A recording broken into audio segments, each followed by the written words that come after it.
America, where we've had a couple of dramatic twists from high overhead. There is the car of Greg Moore, who just went into the wall on the fastest part of the racetrack and scuttled down it into the runoff area down at Canada Corner, where he finally came to a stop.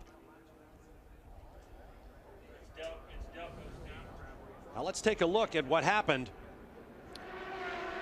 This is Greg Moore's. They're coming down to the fastest part of the track. You'll see him in the Canada Corner. Look in the back of your screen. He's in there. He tried to get around Ribeiro on the outside. I don't know if he touched, but he got on the grass. Oh, he just missed him. Just missed Ribeiro. Look at that. And then there, look at your left. There's Greg Moore. He's obviously okay. There you see his tire tracks coming straight across the apex at Canada Corner. But we saw the advantage of that runoff area and that gravel pit, how much it slowed him down. In the old days, if that wall had been there, that'd have been a monumental act of the track. There's Greg Moore down at Canada Corner, watching the field go by. Let's see when Andre Ribeiro comes by. If he signals to him with the... Still shaking his head. Now watch the back of your screen. There's Moore right out on the edge. He tries to get by. They made a darty move there. Couldn't tell if that was contact or if it was just his rear tire. Look, he's got a wheelie going there. He got it up. He must have flattened that tire. Now everybody behind there can't even see what's going on. All they know is there is trouble ahead, but Moore got the car stopped safely in the gravel trap. Let's go to Marty Reed.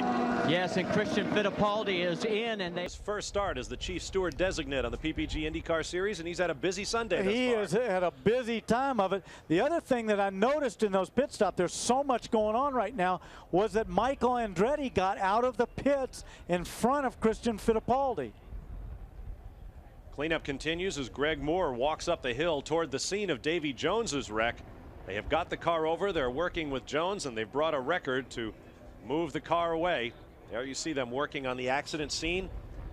We'll step away for a moment and return to a dramatic Texaco Havoline 200 at Road America. Stay with us.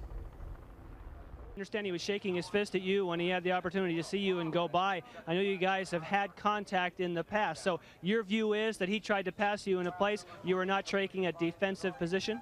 No, that place is not a place to pass. Definitely not. You can pass at the end of the straight on the braking, but not there. So unfortunately, he made a mistake. Now tell me, Beekes is standing by in the pit lane. Yes, and we're with Greg Moore, who's made his way back to his trailer, had a chance to change. Tell us your interpretation of when you and Andre got into trouble on the back straight. Well, I mean, it was pretty simple. I mean, Andre, he passed me pure and simple in the back straightaway, and a couple laps later, he got real sideways coming out of the carousel. You know, I had a good run on him going down through the kink. I did the kink flat, and I got completely beside him. And then it's sort of a nice long turning straightaway, and instead of turning, he just put me straight in the fence about 190 miles an hour. Now I talked to him, and his interpretation was that Greg tried to pass me in a place he wouldn't try and pass. Is that a similar place to where he passed you earlier? Well, no, it's not a similar place to where he passed me, but I mean, all weekend everyone's been running side by side through there. I mean, if you're in a slow lap, you let somebody by on that side because it's the inside for Canada Corner there, and you know, he just didn't want to let me by, obviously, and he just put me straight into the fence. Now, I know after Mid-Ohio, there's a little bit of bad blood because he feels that you came in and hit him at Mid-Ohio. Do you actually feel that he did that on purpose to squeeze you across? Well, I don't know, but I mean, the guy just must be an idiot to be doing that at 190 miles an hour.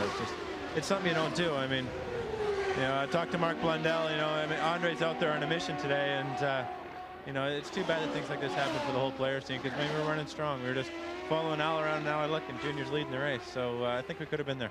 He said the track was slick. Is that correct? Is it slick offline?